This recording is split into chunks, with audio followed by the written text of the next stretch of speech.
ఇదేమిట్రా 400 ఉన్నాయి? అమ్మా, నాకు ఉమ్మకి కలిపి 800 ఇచ్చావని. ఇప్పుడు ఉమ్మ ఊరెళ్ళింది, ఆ ఖర్చు తగ్గిపోయింది కదా, అందుకే 400 ఇస్తున్నాను. ఇంటికి పెద్ద కొడుకువి, నువ్వే తలకింతని లెక్క చూస్తే ఇల్లు ఎలా గడుస్తుంది చెప్పు? ఆవుకి తౌడు తెలగపిండి పెట్టి మేపుతాం, ఎందుకని? అది పాలిస్తుందని. కానీ తీరా పాలు పితకడం ప్రారంభించేసరికి ఆవే లీటరా 1/2 లీటరా అని బేరం ప్రారంభించింది అనుకో, ఎవరికి చెప్పుకుంటారా? రేపు నాకు బిడ్డ పుడుతుంది, నా సంసారం పెరుగుతుంది. నేను ఈ దుబారా ఖర్చు చేయలేను. ఏరా, కన్న తల్లిదండ్రులకి తోడబుట్టిన వాళ్లకు పెట్టింది దుబారా ఖర్చు.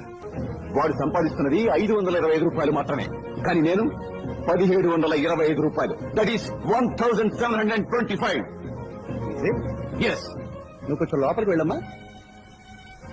525 రూపాయలు సంపాదించేవాడు నోరు మెదపకుండా 450 రూపాయలు నా చేతిలో పెట్టడానికి 1725 రూపాయలు అంటే 1725 రూపీస్ సంపాదించే నువ్వు ముష్టి 400 రూపాయలు నా చేతికిస్తూ లెక్కలడడానికి చాలా తేడా ఉందిరా.